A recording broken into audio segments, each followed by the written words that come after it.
आलोक जी, भरपूर लाभ लिया आलोक जी एक सेकेंड, शोएब सिद्दीकी जी, बार बार ये कहा जा रहा है कि तानाशाही रवैया अपनाया गया, पर्टिकुलरली किसी एक का समुदाय को टारगेट करने की कोशिश की गई। देखिए आशा जी, ऐसा है, संभल का वाक्य जो था वो बहुत बड़ा वाक्य था। वो यूपी नहीं बल्कि पूरे हिंदुस्तान में उसको मंजराम पर रखा गया था।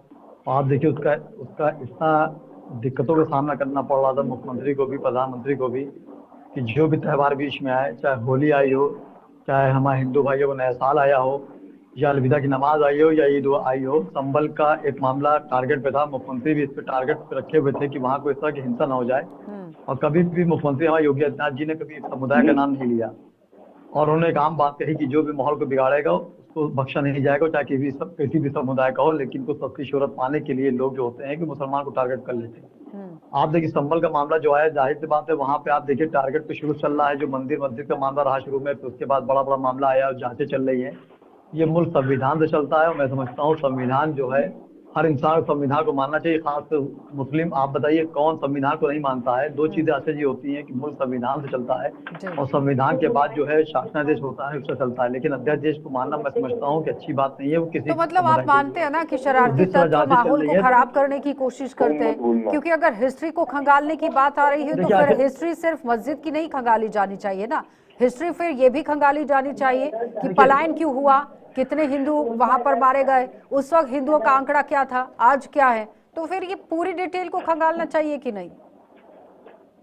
देखिए देखिए आशा जी, जैसे अक्सर लोग कहते हैं कि हिंदू की पॉपुलेशन कम हो रही है, मुसलमान की ज्यादा हो रही है, तो लोग असल में फौरन बैठ जाते हैं। जरा मांझी में अगर आप जाइए, सन 47 में जब मुल्क आजाद हुआ था, तो भी मेरे हिंदू भाइयों अक्सरियत हमसे ज्यादा थी, और आज भी हमसे ज्यादा है। वो 80 करोड़ है, मैं 20 करोड़ हूँ बकौल गवर्नमेंट के डाटा के।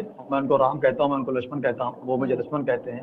लेकिन आप देखिए एक समुदाय को जैसे आज ये लगता है कि जब भी कोई मामला होता है तो वो मुस्लिम समुदाय टारगेट पे आ जाता है, और हर छोटी बड़ी पार्टियां जो है मुसलमान को ही मंदिराम पे लेके अपनी रोटियां सेकने के लिए सामने आती हैं।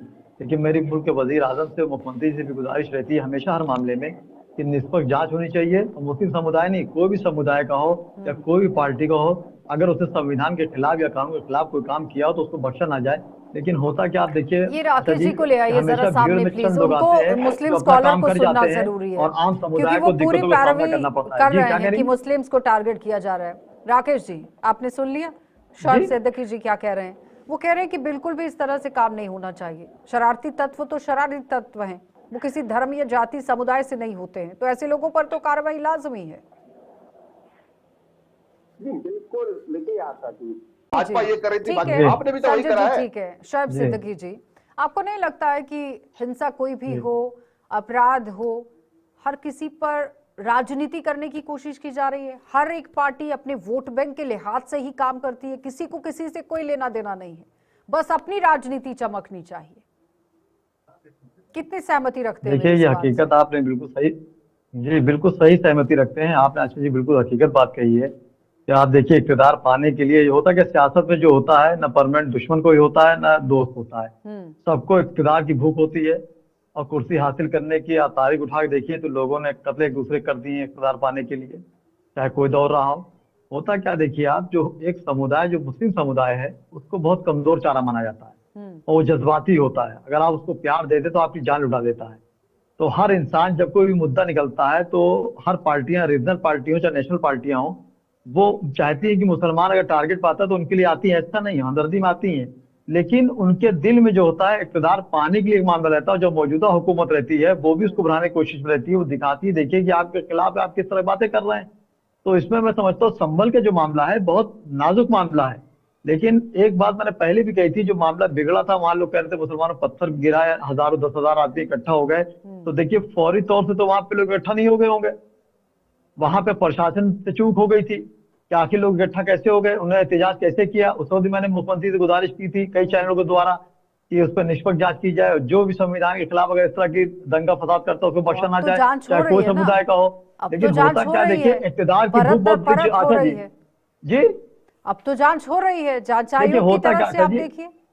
जी जी देखिए जांच हो रही, मैं जांच के साथ हूँ। और मैं ये चाहता हूँ मुख्यमंत्री जी से, चूंकि वो सख्त फैसले के लिए जाने जाते हैं हमारे योगी आदित्यनाथ जी, जरूर फैसला लें, अच्छा फैसला लें, कोई दिक्कत नहीं है।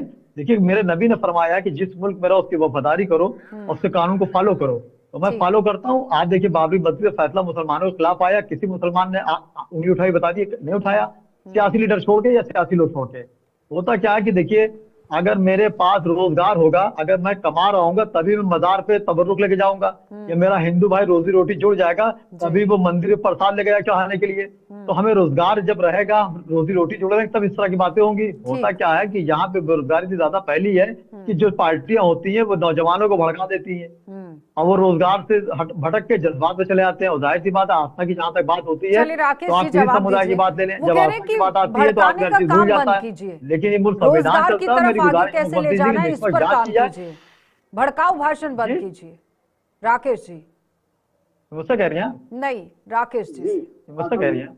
नहीं। अच्छा, जी मैं सुन नहीं पाया क्या प्रश्न बोला। भड़काऊ आवाज भाषण नहीं आ बंद रही। कीजिए, ये कहा उन्होंने कहा सारी राजनीतिक पार्टियों को भड़काऊ भाषण बंद करने चाहिए, युवाओं को बरगलाना बंद करना चाहिए। अगर इतनी चिंता है, फिक्र है, तो रोजगार की तरफ नजर गड़ानी चाहिए। अब दीजिए जवाब। नहीं, बिल्कुल बिल्कुल मैं तो कसदर हूँ। मैं तो कह रहा हूँ ना, भड़काऊ भाषण बंद होने चाहिए।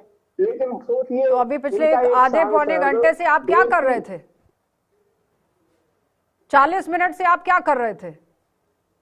आपने कब सहमति जताई कि युवाओं के लिए समाजवादी पार्टी काम करेगी? मैंने तो कहा, मैंने पूछा संजय जी से कि आप बताइए कि 2 करोड़ रोजगार कब मिले, आप बताइए। अरे पूछने से क्या होता है? देखिए, आप बताइए।